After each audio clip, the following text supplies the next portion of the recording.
Good evening, everyone. My name is Simiran Choudhary, and I welcome you all on behalf of Voice of Healthcare. Today's session is titled More Than a Lump: What Are We Missing in Breast Cancer Care? Organized by Voice of Healthcare and Viatris. In India, breast cancer is now the most common cancer among women. Yet, early detection and equitable care continue to remain a major challenge. While clinical advancements are promising, the burden of late stage diagnosis, unequal access to treatment, affordability barriers, and the silent emotional toll on patients remains deeply concerning. So, tonight we aim to go beyond the lump, to look past the basics and talk about what we are truly missing in how we approach diagnosis and treat breast cancer across different geographies and healthcare settings in India. And for this discussion, we are joined by three esteemed oncologists who bring rich clinical experience from across the country and, more importantly, a commitment to transforming breast cancer care. Dr. Suhas Kirti Singla, Head of Department and Director of Medical Oncology at Genesis Hospital, Rohtak. Welcome to our show, sir.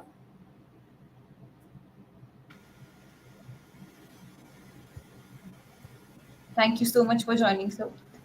Dr. Sreevalli, Medical Oncologist at Sri Shankara Cancer Hospital in Bangalore. Welcome to our show, ma'am. Thank you so much. Thank you so much for joining me. Dr. Pushpak Chirmade, a leading medical oncologist and hematologist at Chirmade Cancer Care Clinic, Mumbai. Welcome to our show, sir.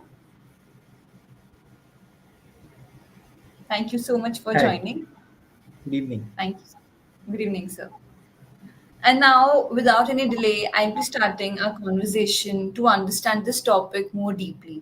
So, Dr. Suhas, based on your experience working in North India, how would you describe the country's landscape of breast cancer diagnosis and detection in regional or semi urban centers like Rohtak?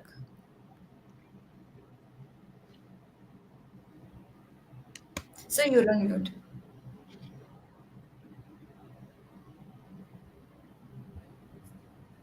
So it's a very important question to be answered. Actually, the semi-urban centers, frankly speaking, are not being properly quantified. Rather, we do have data for rural, we do have data for urban areas, but we generally miss out on the semi-urban centers like Rohtak. So, if I talk, breast cancer diagnosis is often delayed due to the combination of factors, which includes limited access to advanced imaging technologies, such as even mammography, are limited. And if we talk about MR, memo, and other things, they are absolutely very rarely available in such areas. And the cultural stigma, which is associated with detection of a breast cancer or a lump in breast, and also the major part is the lack of awareness. If we talk about the data so available, so as per the Journal Global Oncology, a study was conducted in 2022, where the median delay in symptoms were found to be around 6 to 9 months in rural India. If I talk about my place, it's not as much as higher than that. Now the pendulum keeps on dwindling. I have seen patients even carrying up with the lump for around 12 months. But things are usually between 2 to 3 months, and which is significantly higher than many of the urban centers like Delhi, Bangalore, or any center we talk about, where the average may be 1 to 2 months also. Additionally, the lack of widespread mammography and breast MRI facilities in smaller towns are limits the early detection. Thank you so much for answering that, sir, and giving us an insight about Rohtak or let's say tier two cities where this is also a big challenge. I believe the awareness is little bit lesser as compared to any other metro city or let's say tier one city. Dr. Pushpak, from your practice in Mumbai, how do you see the trends evolving in terms of early versus late stage presentation of breast cancer patients?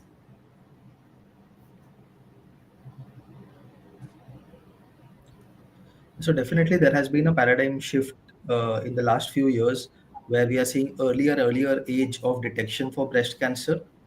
We are seeing that younger women are affected with breast cancer. The youngest I have seen is about 20-year-old. So it's a very staggering phenomenon because the younger population is definitely the most valuable population for the country. So it's a big healthcare issue that we are facing. When we talk upon the factors that are leading to this change, I think it's because of the lifestyle and the stress, work related or everything else. Also with the demographic change where the age of marriage is getting delayed, nulliparity rates are increasing, and also the child firstborn the age is increasing. So all these things are taking a paradigm difference as to the presentation of patients in a metropolitan city like Mumbai. But like the previous speaker also said, Dr. Suhas, that because we have good diagnostic facilities and easy access to most of the latest equipment to diagnose these patients, we are picking up a lot of breast cancer patients, and they are picked up in an early stage, which kind of gives a better outcome. And almost, I would say, 60 to 70% of these patients are picked up in a stage where they can be completely cured. So, though yes, we are facing a large burden, we are also well equipped to handle the situation as of now. But we need to take preventive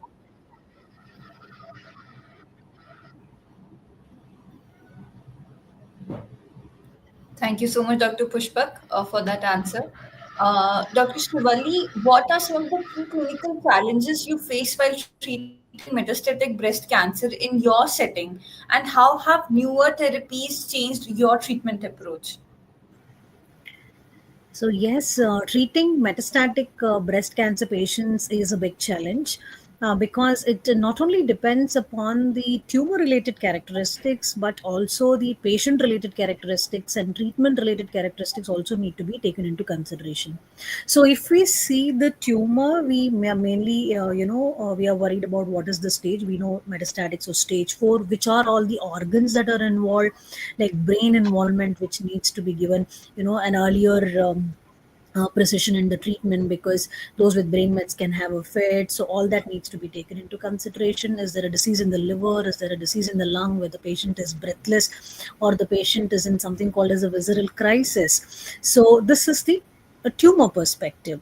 So not only this, the biology, is the patient a hormone positive or a HER2 positive or a triple negative, which also determines the aggressiveness of that particular tumor. And when we come to the patient related, what is the age? Is she and young? Just now, like Dr. Pushpak mentioned, there's been a paradigm shift. So we see young breast cancer, stage 4, quite challenging to treat. Similarly, we also see elderly with lot of comorbidities, not fit for any treatment. So what is the intent of treatment and what do these patients expect from the physician is also very important. And when we consider the treatment perspective, the cost of treatment plays a major role, because we have wide variety of treatment, but yes, one is cost, because it's just not 1 or 2 cycles, it's the lifelong treatment which the patient needs to take. And what is the quality of life? Will the patient be able to tolerate the side effects of the therapy and the support from the family? I think all these matters in deciding treatment for these stage 4 cancer patients.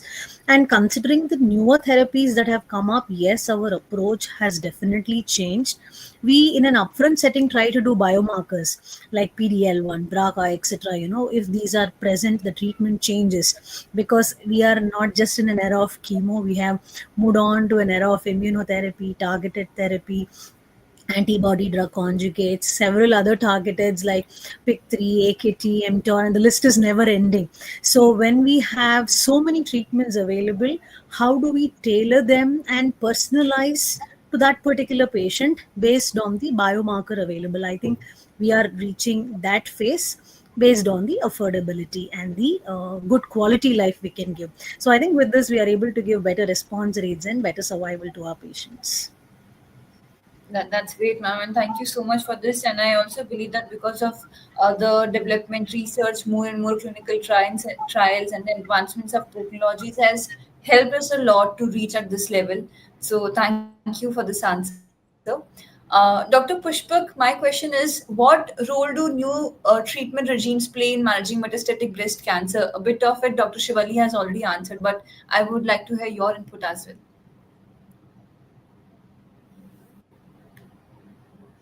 Yeah, absolutely. So, as and how the disease has progressed, we have evolved into our treatment regimens also. There is a very good data for targeted therapy and immunotherapy, especially in those patients who are metastatic. And now these therapy regimens are percolating even in early breast cancer setting. We have known that medicine known as trastuzumab or an anti-HER2 agent has stood the test of time, and it has been the mainstay of breast cancer patients who are HER2 positive. And wise, we have now immunotherapy molecules which have been used in triple negative breast cancers.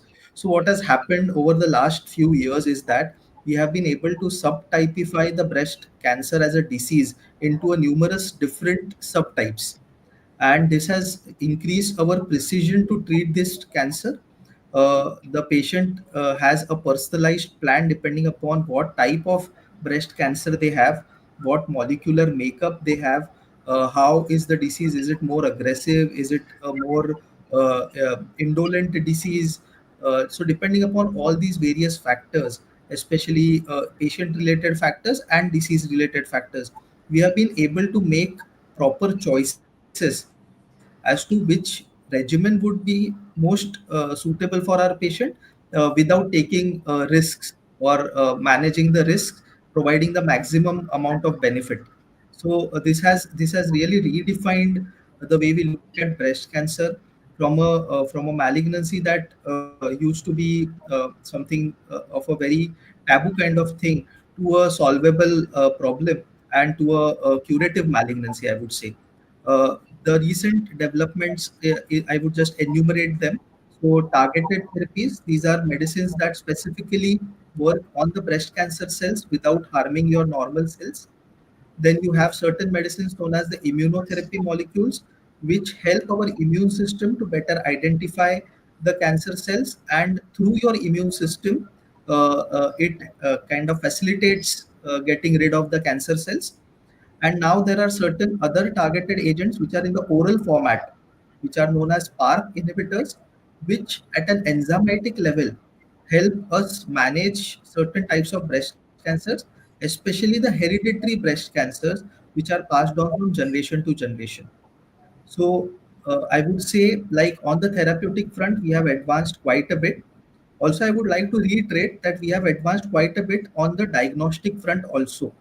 Like I said, to subtypify the breast cancer into various different subtypes, we are making use of cutting edge technologies like next generation sequencing to identify which patterns of breast cancer are more aggressive, which are more indolent, so that we can take the necessary steps at the right time.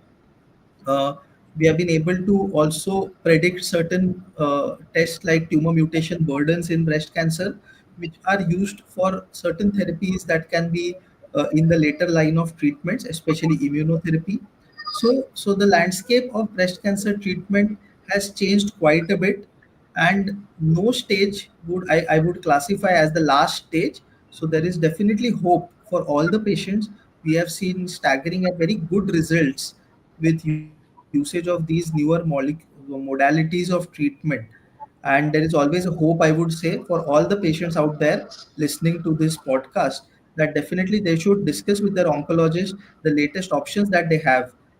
Though I understand that there would be limitations in terms of finances and other things, there are definitely some ways to mitigate them. We have patient assistance programs and a lot of NGOs that are coming up to help these patients to avail the latest and cutthroat or the cutting edge treatment in breast cancer. Very rightly said, sir, and thank you so much for sharing that input with us and with our audience because it is very important to educate and aware them. Moving on to my next question, Dr. Suhas. Sir, access to advanced therapies in smaller towns and districts remains a concern. So, what steps do you think are needed to bridge this gap in places like Haryana or any other tier 2 cities? So excess is not an issue. Access is in these days, in this era of oncology, access is not at all an issue. Access is very easily available. We do have a very good access to the most advanced therapies, and to be on very frank on that, we had been using the same in a lot of patients over here. If we talk about all the latest molecules, as have already been talked about by my previous contemporaries, so they have very well been used by us in Rohtak, Haryana. So the point is about the awareness. So the question is how to bridge the gap between for the advanced therapies in smaller towns. So the problem is with the awareness, people are still not aware that yes, the disease is well treatable. Yes, if there is no stage which is a barrier for the treatment, and we can treat any patient at any age. For that matter, we have treated a 90-year-old lady who was having a metastatic stage 4 CA breast, and she responded so beautifully that that her images now show no evidence of any disease. So this is how the oncology has evolved, and this is only possible because of the latest molecules which are available, as was very well pointed by Dr. Pushpak, that we have trastuzumab, which has passed on with the flying colors in all the settings. And again, we have various other molecules which are now add on. We are using dual anti-HER2 agents, and that too in a subcutaneous fashion. So that results in a very good quality of life where the patient is able to receive those therapies, and they just come in the daycare, get a therapy over 20 minutes, and then they can leave. This is what we had been always willing for.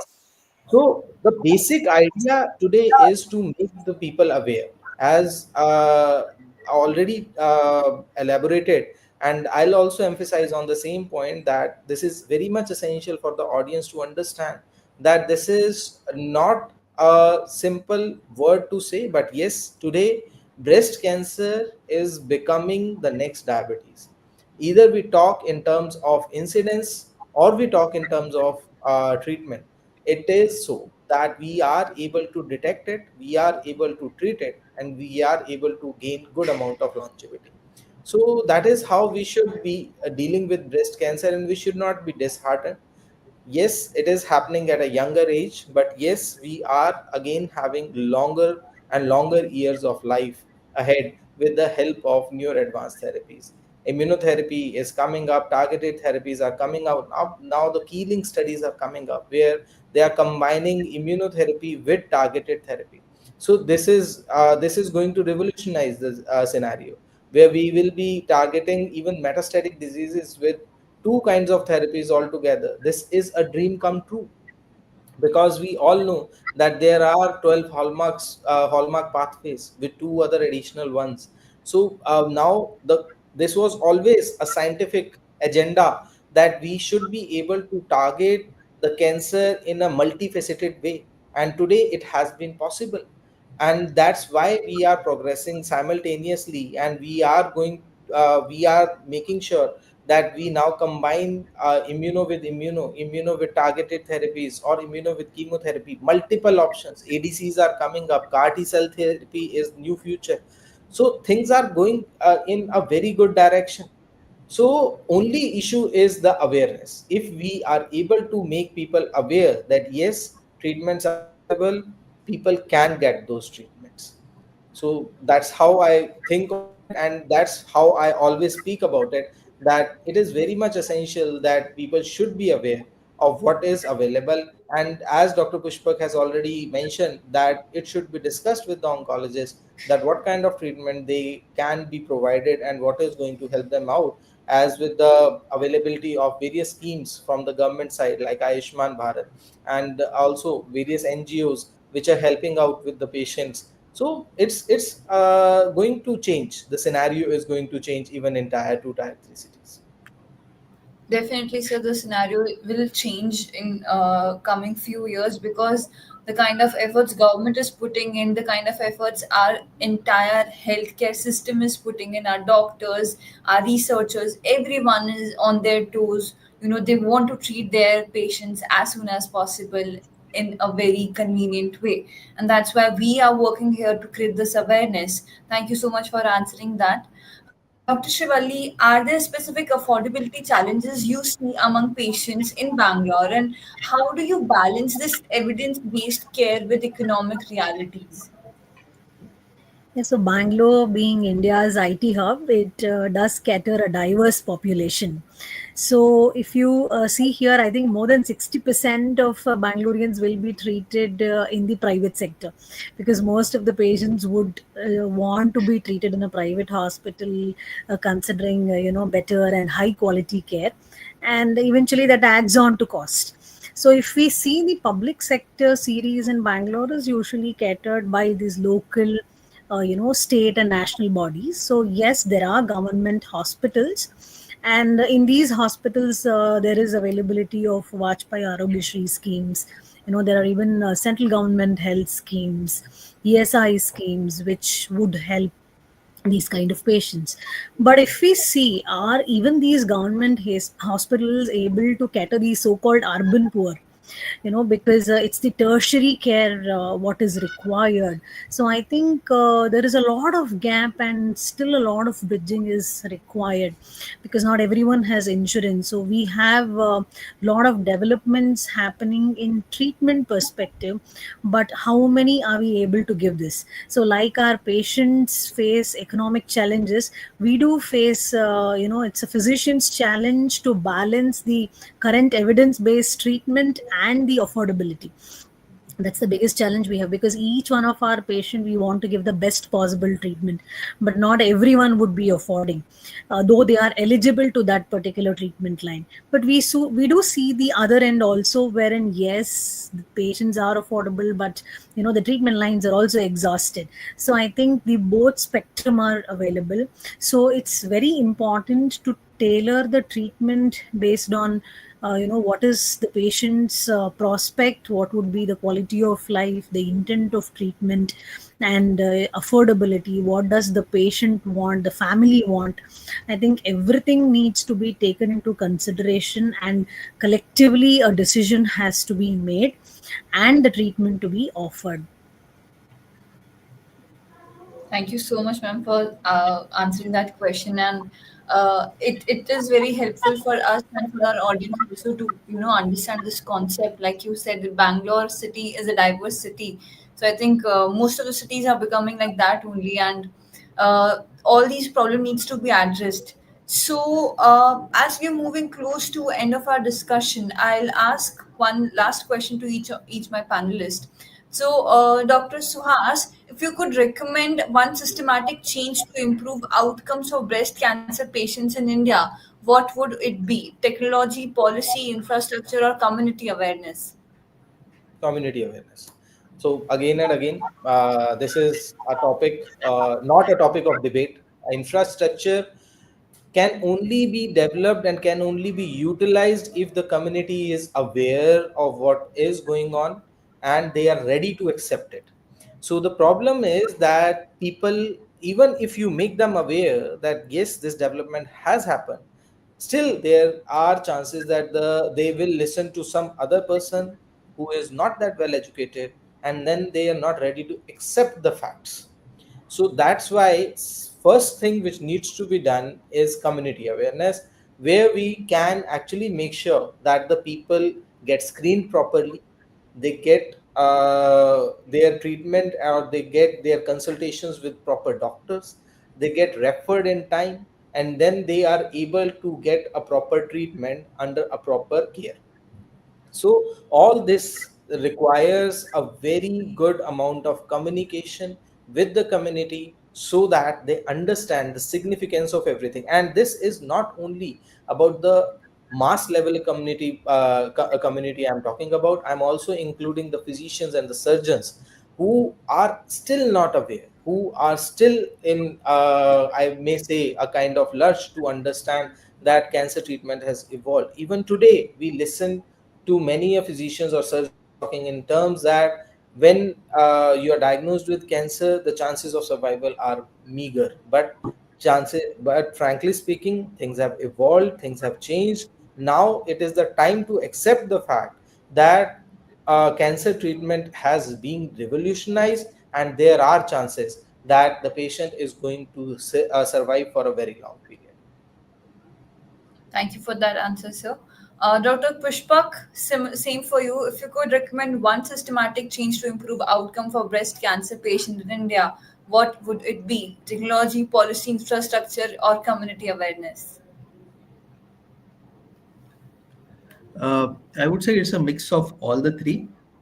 So if I have to pen it down to few points, I would say a screening. So community awareness about screening is very important, where we detect breast cancer at the earliest. Okay, so if it is detected at the earliest, we can treat it better. The financial burden on the patient is less, and we have better outcomes. So it's a win-win for everybody. Second, what I feel is that oncology now has diversified into a lot of subspecialties. I say that with the sense of there are radiation oncologists, there are surgical oncologists, and there are medical oncologists. So somewhere, I think the policymakers should understand this, that it's not just treating cancer, but treating cancer with the nuance of the latest developments. Most of the times when we look at policies, we are certainly disheartened, and I think all my panelists will agree that those kind of don't do justice to the best treatment that is possible out there, right? So I think the policymaker should understand this, that only providing care should not be the goal or the ultimate aim. The goal or the aim should be to provide the best possible care through the best possible specialist or the most learned doctor who is able to tackle these situations. So I think somewhere we see that that is lacking. So that point I think I should reiterate. The third thing is like access to most of the diagnostic modalities. Okay, so the basic diagnostic modalities in the sense of say a mammogram, a skilled ultrasonography technique, a person who is trained in that to pick up these early lesions. So all these are very important if we are looking at breast cancer in the entire landscape. So I think the take-home points from this today's discussion would be: one, community awareness is key. Everybody should be aware and try to be safe. Adopt healthy practices in terms of the good eating, manage your stress levels, have a physical exertion activity every week or something. That's a fixed routine. Stay away from any addictions like smoking and alcohol. Second, understand that oncology is evolving over a period of time, and the best possible treatments are there out there which can help these patients, and they should be acknowledged, and the right person should treat the right patient at the right time, right? And the next would be that the infrastructure is always, you have to kind of keep up pace with the increasing number of cases, and there should be a dedicated plan so that we can the number of cancer patients is staggeringly increasing exponentially. So you have to keep up with your pace with the infrastructure arrangements, so that all the necessary methods are available at the right time. That's very tightly said, sir, and thank you so much for answering that question. Dr. Sreevalli, same question for you. If you could recommend one systematic change to improve outcomes for breast cancer patients in India, what would it be? Technology, policy, infrastructure, or community awareness? Yes, see, I would like to put it in a step ladder pattern, but yes, the most important point would be creating awareness, because I think prompt awareness of breast cancer is the way to dispel myths and to disseminate the right information to our public, because without being aware, nothing can happen. That's the first and foremost step. I think then build the infrastructure and create policies, and maybe with the available technology, implement these policies as well, and also improve the care and spread information at various levels. Not only the central, state, district, taluk, village level, and to the people. That's very very important, because we have patients walking in our OPDs with stage 4 cancer who proudly say that maybe the patient is 75, 80 years old, till date I never went to hospital. So I think that is the with confidence and happiness, they say. So the sense of annual health checkup, all those screening which needs to be done more than 40 years, an annual mammogram, so they're not aware. So unlike west, who are so much aware and everything is there in their policies, that annual health investigations are so important. I think when the Indians learn that, that will be the day we will be able to create a change. So definitely disseminating accurate information is the baseline. And through these awareness campaigns, like, I would say that voice of healthcare should echo the voice of all the speakers here and spread to many people, and be breast aware. Thank you so much, Dr. Sreevalli. And with this, we got some gist of it that it is in the coming times, or let's see, we need to, our population need to change our mindset. We should not be, you should not go to the hospital just to, find out, oh, we have this or not that, but we should visit doctors or do annual checkups just to be fit, right? So that we are on track, we are updated on our health records, and everything is fine. So it's not कि जब कुछ हुआ है तभी then only we need to go there. So thank you so much to all the panelists for sharing your inputs, insights, and helping us to educate and aware our public on this important, crucial topic. Because this, like Dr. Suhas mentioned, that the breast cancer rates is increasing alarmingly, like diabetes nowadays. So thank you so much, because it is a very important topic, and together we are working in a good direction to aware our public. Thank you so much. Thank you. Thank you. Thank you. Good. Be aware, be safe. That was good. Be breast aware. Thank you.